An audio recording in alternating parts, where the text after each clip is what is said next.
Welcome to Celeb Memorial TV, the place where we celebrate and honor the legacies of remarkable individuals whose talents and achievements have left a memorable impact on our world.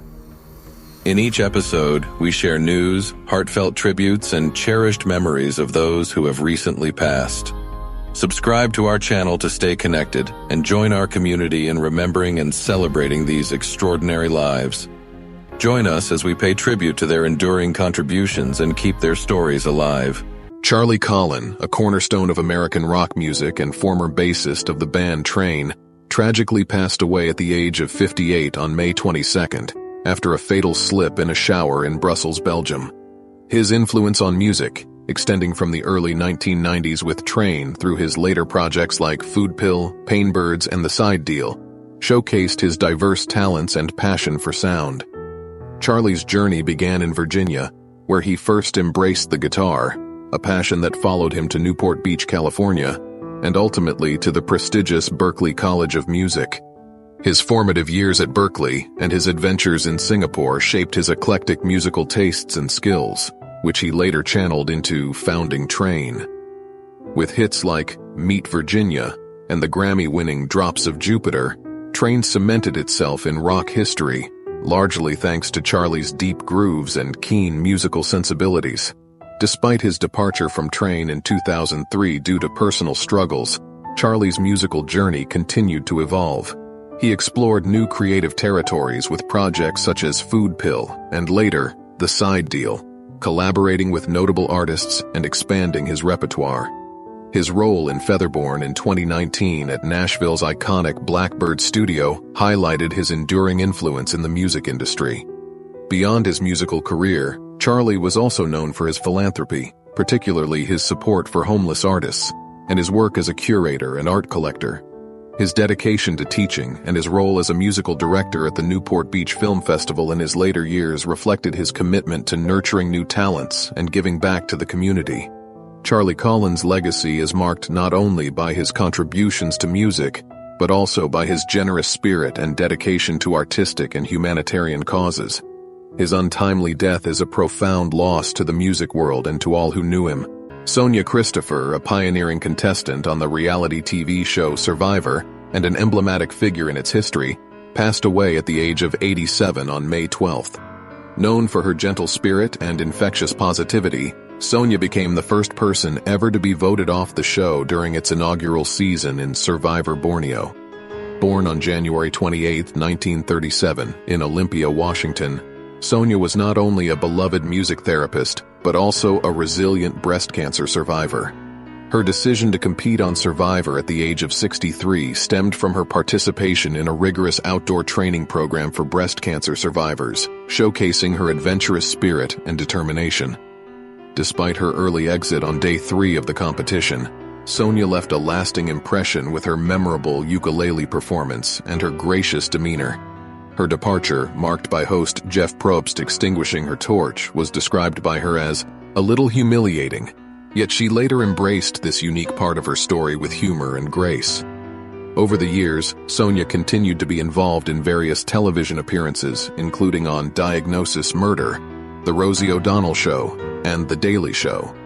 Her legacy in the Survivor community and beyond is characterized by her kindness, her pioneering role as the first lesbian contestant, and her ability to turn a brief reality TV stint into a memorable chapter of a well-lived life. Jeff Probst, the host of Survivor, remembered Sonia fondly, noting that she was one of the kindest people to ever play Survivor, and that he was honored that our paths got to cross. Sonia's life and her participation in Survivor will be remembered for her vibrant spirit and the joy she brought to all who knew her.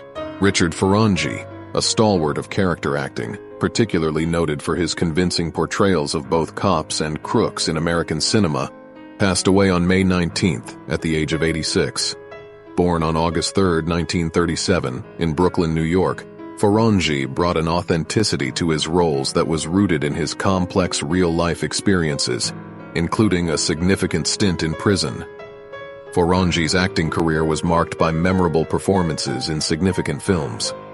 He debuted in the 1973 film Serpico, where he played the role of Corsaro. He gained wider recognition for his roles as the mobsters Tony Darvo in Midnight Run and Peter Amadesso in Carlito's Way. Another notable role was Detective Joe Marinaro in Sidney Lumet's Prince of the City. Perhaps one of his most memorable lines came from his role as Arnold Pletchner in Repo Man, a character that epitomized his ability to bring depth and intensity to even brief appearances on screen. His portrayal of characters often blurred the lines between good and evil, providing a gritty realism that resonated with audiences. In addition to his acting career, Fanji authored a memoir, From the Mob to the Movies, where he chronicled his journey from a life of crime to the silver screen. This book offers a window into the transformative power of redemption and the arts. Living out his later years in the Hudson Valley of New York, Fanji remained connected to his roots and his community. His death marks the end of a chapter in film history where real-life experiences were intricately woven into the fabric of cinematic storytelling. Richard Fanji's legacy will endure through the vivid characters he brought to life, forever capturing the complexity of human nature.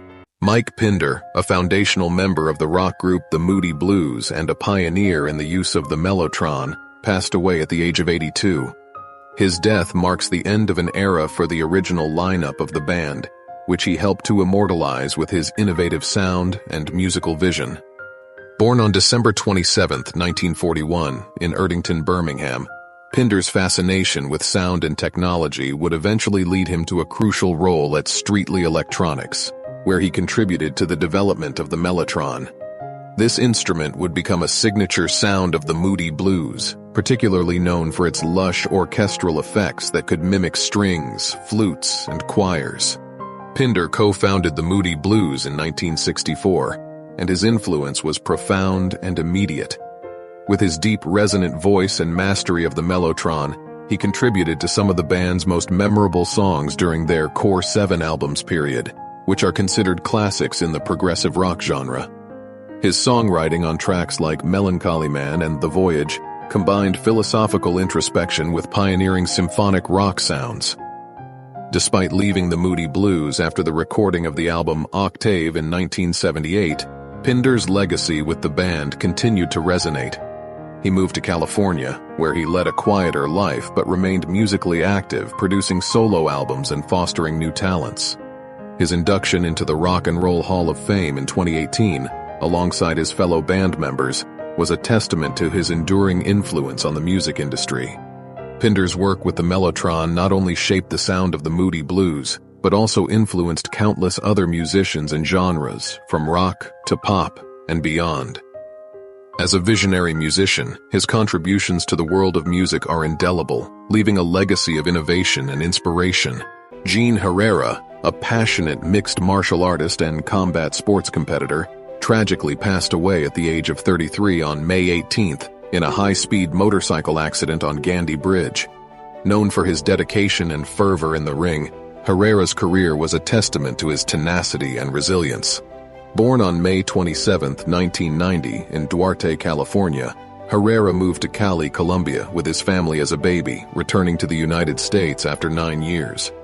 His MMA career began in 2011, and he quickly made a name for himself in the southeastern United States, accumulating an impressive undefeated record before joining the ranks of the Ultimate Fighting Championship. Herrera made his UFC debut against Ray Borg in 2015, and despite the ups and downs, he showcased his skills on one of the sport's biggest stages. After his time with the UFC, Herrera continued to compete, eventually transitioning to bare-knuckle boxing, where he made his debut in 2021 with a TKO victory, underscoring his versatility and fighting spirit. Beyond the octagon and the ring, Gene was a devoted father, his life enriched by the birth of his son in 2007. His sudden and untimely death is a profound loss to the martial arts community and to all who knew him. Herrera's legacy in the combat sports world will be remembered for his dynamic fighting style and the indomitable spirit he brought to every bout. John Barbetta, an influential American drummer whose dynamic playing graced some of the most iconic bands of the 1960s and 1970s, including the Turtles, Crosby, Stills, Nash & Young, and Jefferson Starship, passed away at the age of 79. Known for his versatility and distinctive style, Barbetta's contributions to music left an indelible mark on the rock and pop scenes. Born on April 1, 1945 in Passaic, New Jersey, Barbetta's passion for drumming started early, influenced by his brother and the vibrant musical culture of his time.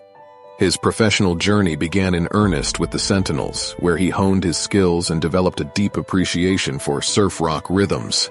However, it was his tenure with the Turtles that catapulted him to fame, especially with the hit song Happy Together, which remains a timeless classic. Barbetta's career continued to flourish as he joined Crosby, Stills, Nash & Young, contributing to their seminal live album, Four-Way Street. His ability to seamlessly blend into any group was further evidenced by his work with Jefferson Airplane and later Jefferson Starship, with whom he achieved significant commercial success. Despite his professional triumphs, Barbetta's life was not without its challenges, notably a severe car accident in 1978 that significantly impacted his ability to perform. Nevertheless, he continued to make music and share his love for the art with others, including his daughter Leah in their collaborative works.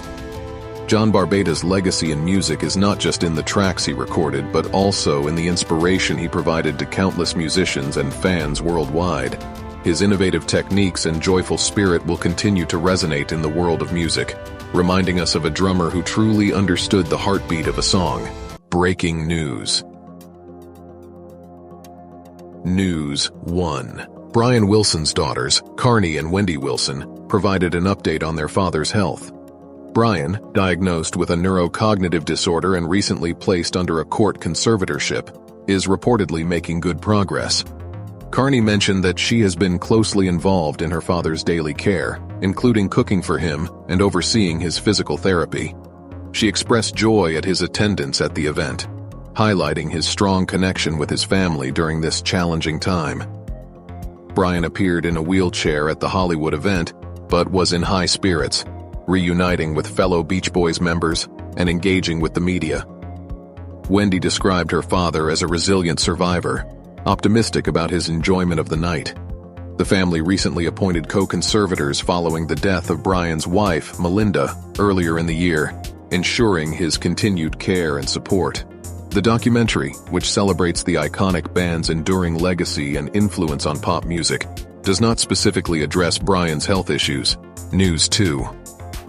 Michael Easton delivered a heartfelt tribute to his friend and One Life to Live co-star, Kamar de los Reyes, who passed away at age 56 on December 24, 2023, after a battle with cancer. Easton, visibly moved, shared that he was holding de los Reyes' hand during his final moments, surrounded by family and friends. The memorial, held at Forest Lawn in Los Angeles, was filled to capacity, testament to de los Reyes' widespread impact. Easton reminisced about their 30-year friendship that began on the set of the action thriller Cold Fire in 1990, highlighting de los Reyes' vibrant personality and profound influence. He also noted de los Reyes' commitment to his craft, working up until 2 weeks before his passing, always focusing on healing rather than his illness. Kamar de los Reyes is survived by his wife, actress Sherry Saum, his son Colin, and twins Michael,